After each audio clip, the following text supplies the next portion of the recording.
Saudara, polisi sudah menetapkan Yuda Arfandi sebagai tersangka kasus kematian anak Raden Ardante setelah bukti rekaman CCTV kolam renang akhirnya terkuak. Lalu apa sebenarnya motif pelaku menghabisi nyawa Dante yang tak lain merupakan anak dari kekasihnya ini? Alhamdulillah sekarang pelaku sudah ketangkap. Jadi ya dari kemarin kita tuh diam aja bukan berarti aku nggak ngapa-ngapain gitu. Okay.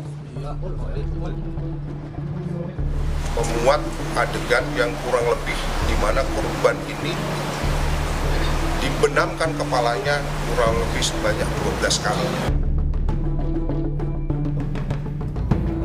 Teka-teki kasus pembunuhan anak artis Tiasmara Raden Ardante perlahan terkuak. Polisi akhirnya menetapkan Yuda Arfandi sebagai tersangka penyebab kematian anak berusia 6 tahun itu. Yuda Arfandi yang juga pacar dari ibu korban terlihat dalam rekaman CCTV berupaya menenggelamkan Dante sebanyak 12 kali. Namun demikian tersangka mengaku menyelamkan korban dengan tujuan latihan pernapasan. Menurut Direktur Kriminal Umum Polda Metro Jaya, Kombes Wirasatya Triputra, seperti yang kami kutip dari Kompas.com, tersangka mengaku berenang di air selama 2,5 jam dan diduga menyelamkan korban bertujuan latihan pernapasan. Pakar hukum pidana Jamin Ginting mengatakan polisi akan menggali detail motif apakah ada pertengkaran sebelumnya atau orang lain yang menginginkan korban terbunuh. Ini adalah dasar untuk melihat delik hukumnya, apakah pembunuhan berencana atau kelalaian yang menyebabkan kematian. Nah, nanti akan dilihat lagi apakah motif kematian anak itu apa dasarnya. Apakah karena ada pertengkaran sebelumnya di antara para pelaku ini, anak ini dan juga atau dengan ibunya sendiri begitu ya. Atau ada pihak lain yang justru di balik motif ini menginginkan kematian anak tersebut. Jadi hal-hal inilah yang akan digali oleh penyidik untuk menentukan kalau memang ada pertengkaran, ada orang lain yang menginginkan kematian anak ini, maka itu sudah masuk dalam konteks perencanaan.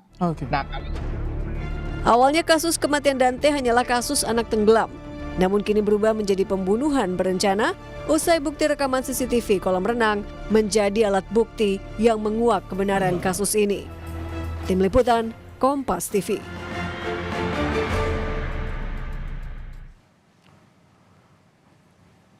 Lalu bagaimana saudara nantinya polisi akan mengungkap kasus ini? Apakah kasus ini merupakan dugaan pembunuhan berencana atau tidak? Kita ulas bersama dengan ahli psikologi forensik Reni Kusuma Wardani yang telah bergabung bersama kami di Kompas Malam. Assalamualaikum Bu Reni. Selamat malam. Mas Yasir, selamat malam. Akhirnya terkuak nih berkat bukti CCTV ini. Kalau merujuk pada bukti CCTV, kemudian juga meskipun ada keterangan dari tersangka yang mengaku bahwa yang ia lakukan adalah bukan menenggelamkan. Ini nanti arahnya akan seperti apa jika kasus ini ingin dikuak oleh polisi? Ya, CCTV itu menjadi salah satu bukti ya, Mas Yasir. Kalau di dalam psikologi forensik, kami tidak bisa menyimpulkan hanya dari satu data saja, tetapi perlu untuk dilihat ya, bagaimana peristiwa, ada apa sebelum peristiwa tersebut terjadi. Begitu, dan kemudian apa yang dilakukan oleh yang bersangkutan setelah peristiwa ini terjadi. Ini merupakan data yang juga perlu untuk dianalisis. Di samping kita juga perlu untuk mengetahui sebetulnya tersangka ini memiliki kepribadian seperti apa, track record kehidupannya bagaimana, apakah memang orang yang cenderung mampu melakukan perilaku agresif ya, apalagi terhadap anak-anak yang tentunya merupakan individu yang tidak mampu membela diri. Nah, ini kita perlu ada data-data lebih lanjut, tidak cukup hanya dari CCTV. Tapi CCTV ini menunjukkan bahwa TKP-nya itu memang TKP yang berisiko. ya. Jadi kolam renang ini kan memang sangat mungkin ya terjadi banyak risiko. Nah, apakah memang sudah dipilih ini sebagai TKP sehingga mampu mengaburkan sesuatu yang sebetulnya sudah diniatkan? Nah, ini bisa saja terjadi, tapi bisa saja bukan itu. Maka ini perlu untuk digali lebih lanjut ya, Menggali lebih lanjut ini dalam artian menggali keterangan dari tersangka, karena sebelumnya ada informasi yang terbaru yang tadi juga kita tayangkan bahwa tersangka menyatakan bahwa sebenarnya yang dia lakukan itu adalah hanya tes dalam latihan berenang begitu. Ya, setiap orang di dalam keadaan terdesak, apalagi terlibat masalah hukum sebagai tersangka, pasti akan berupaya sedemikian rupa mencari alibi ya, mencari alasan, mencari pembenaran terhadap perilakunya dalam rangka mengurangi atau syukur-syukur bisa membebaskan gitu. Jadi saya rasa ini merupakan upaya dari yang bersangkutan ya untuk bisa dipahami seolah yang dilakukan adalah melatih pernafasan. Tentunya di sini perlu investigasi lebih lanjut. Apakah betul orang melatih berenang anak-anak usia 6 tahun begitu ya, harus dilelep-lelepkan seperti itu, ditenggelamkan seperti itu.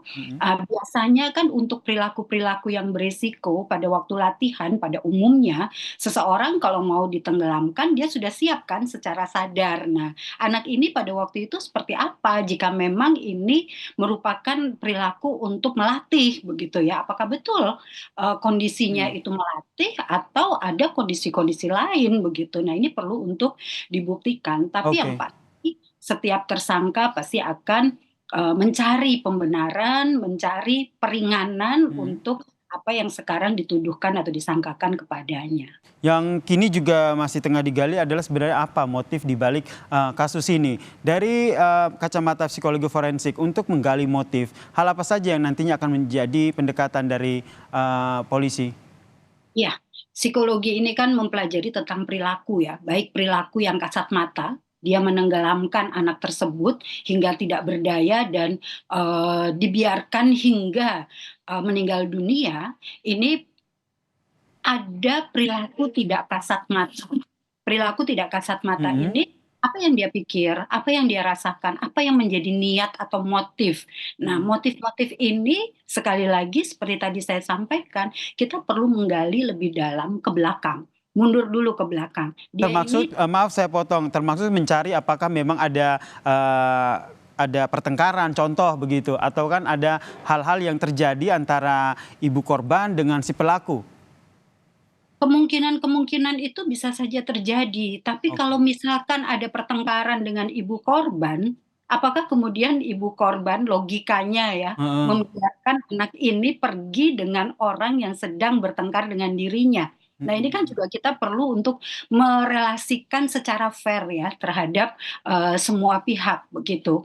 Jadi kalau misalkan memang ada masalah dengan ibunya, kenapa ibunya kemudian membiarkan anak ini pergi dengan orang yang sedang bermasalah dengan dirinya gitu. Apakah itu wajar atau tidak begitu ya. Jadi kita memang perlu fair di dalam meneliti apa saja perilaku yang ada di belakang peristiwa ini. Apa saja pikiran-pikiran dan niat-niat yang ada di belakang peristiwa ini begitu. Jadi itu perlu untuk ada investigasi yang lebih lanjut. Sehingga mendudukan perkara motif ini apa, apakah memang ada pembunuhan berencana atau kelalaian yang menyebabkan kematian ya. Kita nantikan ya Ibu, nanti seperti apa nanti penyidikan yang dilakukan oleh polisi. Terima kasih ahli psikologi forensik Ibu Reni Kusumawardani telah bergabung bersama kami di Kompas Malam. Salam sehat Bu Reni.